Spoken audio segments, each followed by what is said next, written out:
तेजमयो देवाः महावीरो महाबला ज्ञान गुण भक्ति संगमो श्री हनुमते नमो नमः। जय हनुमान संकट मोचन जय हनुमान। जय हनुमान संकट मोचन जय हनुमान। केसरी नंदन तिहु जगवंदन अंजनी सुत बलधारी। केसरी नंदन तिहु जगवंदन अंजनी सुत बलधारी। संकट मोचन नाम तुम्हारा संकट मोचन नाम तुम्हारा हर संकट पे भारी। जय हनुमान संकट मोचन जय हनुमान। जय हनुमान संकट मोचन जय हनुमान। संकट उसके निकट न आवे ले जो शरण तुम्हारी। संकट उसके निकट न आवे ले जो शरण तुम्हारी। संकट मोचन नाम तुम्हारा संकट मोचन नाम तुम्हारा हर संकट पे भारी। जय हनुमान संकट मोचन जय हनुमान। जय हनुमान संकट मोचन जय हनुमान। केत पर इस वन प्रदेश में उत्पात मचाया करते हैं।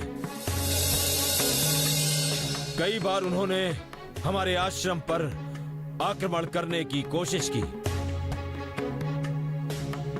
तुम्हारे भक्त सखा और सहचर हनुमान को भी उसने बंदी बनाने का प्रयास किया था,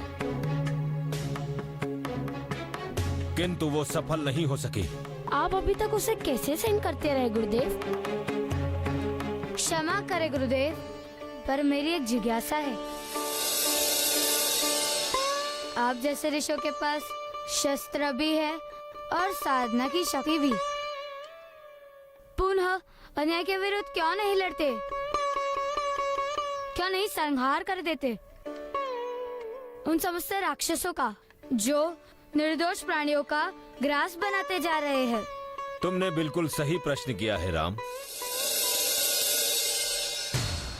प्रकृति की भी विचित्र लीला है राम। ये किसी भी प्राणी को समस्त शक्तियां नहीं प्रदान करती। जो चिंतन और साधना करता है, न्याय अन्याय पर विचार करता है, उचित और अनुचित का निर्धारण करता है, उसका कर्म पक्ष पीछे छूट जाता है। यदि इस प्राकृतिक सत्य की अनदेखी करके हम ऋषि महर्षि राक्षसों से युद्ध करने लगे तो कदाचित हमें निराशा ही होगी। समझ गया गुरुदेव, प्रकृति के इस सत्य पर हमने कभी सोचा ही नहीं था, किंतु हमने इस पर गंभीरता से चिंतन मनन किया है और उसी का परिणाम है कि आज हम तुम्हारे जैसे योग्य कुमार को यहाँ लेकर आए हैं, जिसमें चिंतन भी है और कर्म भी। तुम्हारी योग्यता का अनुमान मैंने ही नहीं, तुम्हारी माता केकई ने भी किया है। उन्होंने तुम्हारी योग्यता का संकेत हमें बहुत पहले ही दे दिया था और तुम्हारे सखा सेवक सहचर हनुमान से मिलकर हमारे इस चिंतन की पुष्टि भी हो गई, जिसके परिणाम स्वरूप हम तुम्हें यहां लेकर आए हैं। ये एक अति महत्वपूर्ण सत्य है। हमें अपनी ही नहीं, समस्त मानव जाति की चिंता है, संपूर्ण आर्य संस्कृति की चिंता है। इसलिए आज हम तुम्हें अपनी समस्त सिद्धियां प्रदान करना चाहते हैं, जिससे तुम आने वाली बाधाओं पर विजय प्राप्त कर सको। हमें आपका प्रत्येक आज्ञा शिरोधार्य है गुरुदेव। दायित्व अति गंभीर है राम। तुम्हें ताड़का का वध करके अपने महाअभियान को आरंभ करना है।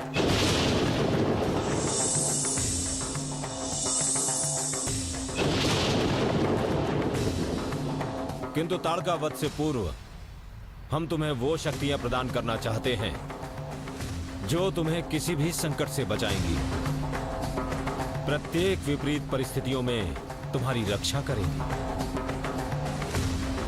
आओ।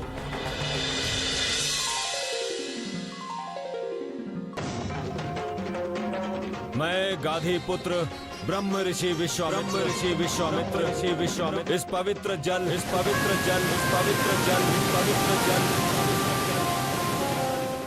दसों दिशाओं और समस्त आकाश को साक्षी मानकर बल और अति बल नामक दैवी शक्तियां तुम्हें प्रदान कर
वर्षों की कठोर साधना से प्राप्त बल और अतिबल दो विशिष्ट दैवी शक्तियां हैं, जिसके प्रभाव से अनवरत कार्य करते हुए भी तुम्हें थकान की अनुभूति नहीं होगी। भूख, प्यास और निद्रा तुम्हारे वश में होगी। तुम चाहे जागृत रहो या निद्रा में रहो, राक्षसी शक्तियां तुम्हारा स्पर्श भी नहीं कर पाएंगी। बल और अतिबल के प्रभाव से तुम्हारी शक्ति, तेज और धैर्य की समानता इस भूतल पर कोई नहीं कर पाएगा। ये दोनों शक्तियां समस्त ज्ञान विज्ञान की जननी है। अब तुम्हारी सदा ही जय होगी।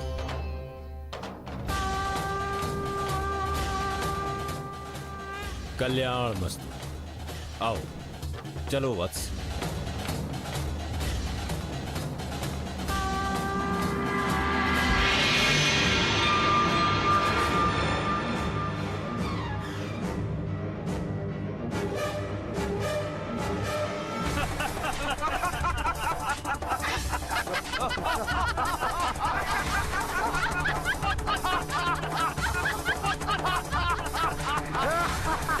तुम दोनों क्यों हंस रहे हो?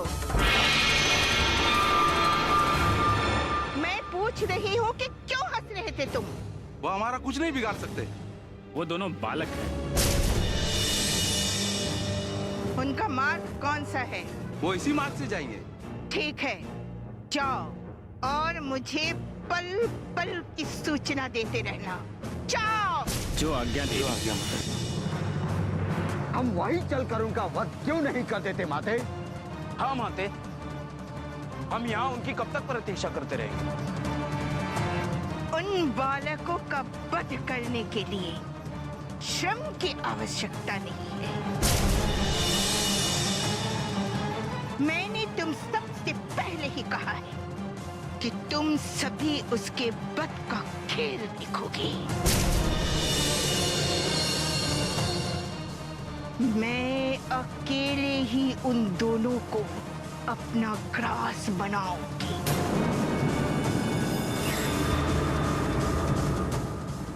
मुझे आज भी उस बानर की बातें स्मरण है।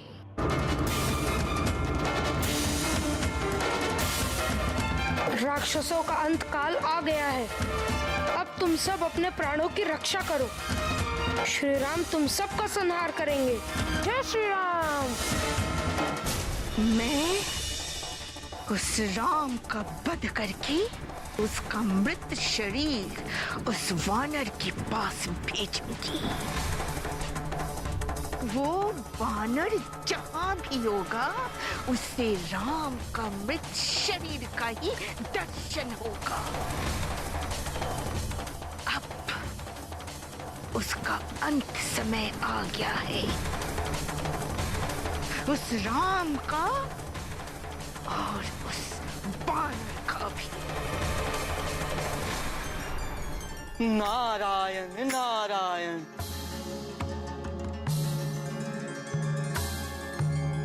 क्या बात है देव ऋषि, आपके मुख पर चिंता के भाव। आप सब कुछ जानते हुए भी अनजान बन रहे हैं प्रभु। सुकेतु पुत्री तारका ने तो ठान लिया है कि वो। अब कुछ ना बोले देव ऋषि, साक्षात ब्रह्मा के मानस पुत्र के मुख से ऐसी निर्मूल बातें शोभा नहीं देती। हम यहाँ बैठे हुए अयोध्या कुमार राम की लीला देख रहे हैं देवऋषि नारद। नारायण नारायण। मैं अभी तक उस लीला से वंचित हूँ माते। मैं तो तारका के ही लीला में खोया हुआ था। किंतु प्रभु, मैं समझ नहीं पा रहा हूँ, प्रभु श्री राम कौन सी लीला करने जा रहे हैं? राम की लीला आप प्रत्यक्ष देख लें देव ऋषि। विश्वामित्र अभी उन्हें ताड़का वन में ही लिए जा रहे हैं। अब हम ताड़का वन में प्रवेश कर चुके हैं। कभी ये स्थान सुंदर नगर और जनपद थे। सबसे पहले ताड़का ने उन नगरों को ध्वस्त और नष्ट किया। यहां के सभी राजवंशों का अंत कर दिया। नरभक्षी राक्षसों के डर से प्रजा भाग गई, और जो नहीं भाग सके वो उन राक्षसों का ग्रास बन गए। कालांतर में ये वन प्रदेश ताड़का का उपनिवेश बन गया। पर गुरुदेव, क्या यहाँ के राजा इतने कायर थे? क्या वे अपनी रक्षा करने में भी इतने अक्षम थे? ये दुखद सत्य है कुमार कि यहाँ के राजे महाराजे अपनी आत्मरक्षा नहीं कर सके। इसका कारण यह है कि सर्वप्रथम इन्होंने राक्षसों की शक्ति की अनदेखी की, और बाद में जब इन राक्षसों की शक्ति बढ़ गई तो वो राजे महाराजे इनका सामना करने में असमर्थ हुए। कितने आश्चर्य की बात है कि ये राक्षस शिविर महाराज दशरथ और शीलध्वज की राज्यों की सीमाओं के पास है, किंतु उन्हें इस बात की कोई चिंता नहीं।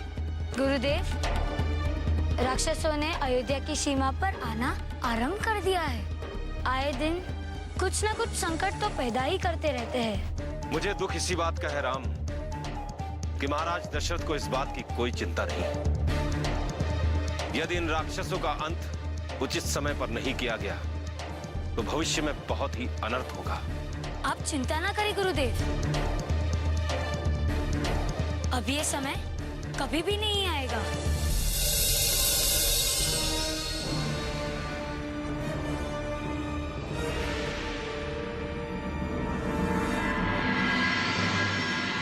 क्या हुआ वत्स? गुरुदेव, ताड़का एक स्त्री है। जो आशंका थी वही हुआ।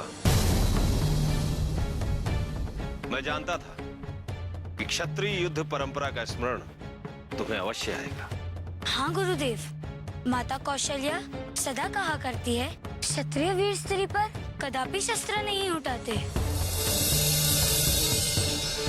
ये धर्म के विरुद्ध होता है गुरुदेव। ऐसे समय में मन में इस प्रकार का विचार आना ही अधर्म है। इस समय तुम्हारा एकमात्र धर्म है राक्षस वध। पर गुरुदेव, यदि कोई राक्षस होता तो मेरे मन में विचलन ना होता। राम, एक राजपुत्र के लिए चारों वर्णों के हित के लिए यदि स्त्री हत्या भी करनी पड़े तो उससे मुख नहीं मोड़ना चाहिए। अतीत में विरोचन की पुत्री मंथरा और शुक्राचार्य की माता का भी वध इंद्र और विष्णु ने इसीलिए किया था कि वो राक्षसी थी और वो मानवता को नष्ट कर देना चाहती थी। हाँ भैया, गुरुदेव से मैं पूर्णतः सहमत हूँ। ठीक है गुरुदेव,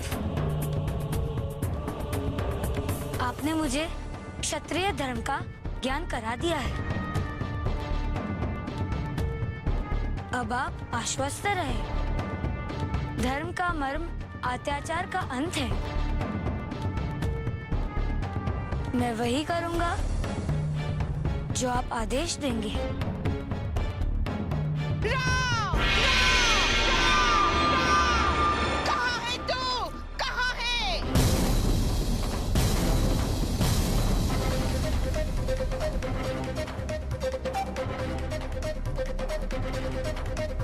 महर्षि, आज तेरा भी अंत है। तू भी मरेगा। आदेश दे गुरुदेव, प्रहार का आदेश दे। अरे बालक, तू मुझे इन खिलौनों से डराना चाहता है? हाँ?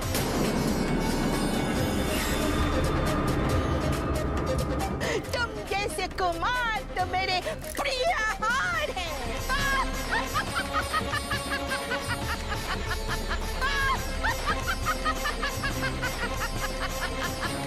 लक्ष्मण, राम के निर्णय की प्रतीक्षा करो, वो उचित निर्णय लेंगे।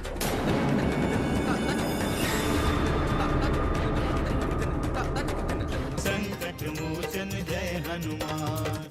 तुम्हें ये सब कैसे पता चला कि ताड़का मारी गई?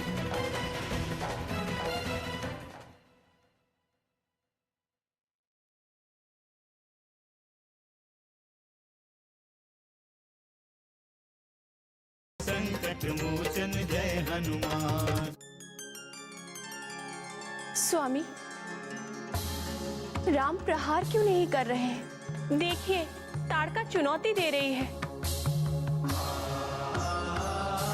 नारायण नारायण। हाँ प्रभु, अब विलंब क्यों हो रहा है? मेरी व्यग्रता बढ़ती ही जा रही है। वीरता का प्रथम लक्षण धीरता है देवऋषि।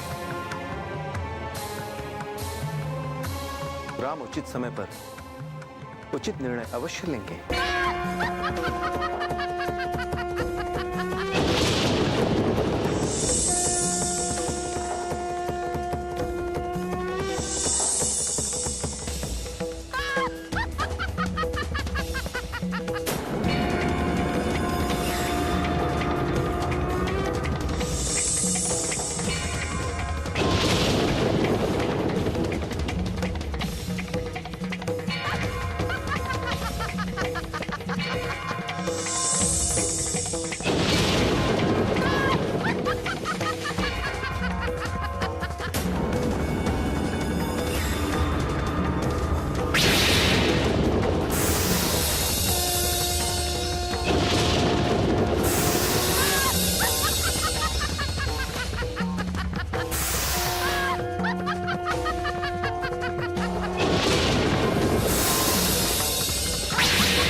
पिताश्री ताड़के मारे गए। क्या हो गया है पुत्र? क्या हुआ? पिताश्री, मैंने कहा था ना, श्री राम उसका अवश्य वध करेंगे। वो उनसे बच नहीं सकती और मेरा कहा सच हुआ पिताश्री। अंत रात में ताड़का मारी गई। तुम्हें क्या हो गया है पुत्र? कहां तुम और कहां श्री राम? तुम्हें ये सब कैसे पता चला कि ताड़का मारी गई? कोई स्वप्न तो नहीं देख रहे थे? मैं उन्हीं का ध्यान कर रहा था पिताश्री। मुझे स्वयं श्री राम ने दर्शन दिए। उनके साथ महर्षि विश्वामित्र और भैया लक्ष्मण भी थे। मैंने देखा कि उन्होंने एक ही बार में ताड़का का अंत कर दिया। यदि ये सत्य है तो ठीक ही हुआ। उस दुष्ट राक्षसी के वध से सिद्धाश्रम में आतंक का अंत हो गया पुत्र। किंतु इसमें तनिक भी संदेह ना कीजिए पिताश्री, यह सत्य है। श्री राम और तुम्हारी सदा जय। हम तो हमेशा यही कामना करते हैं।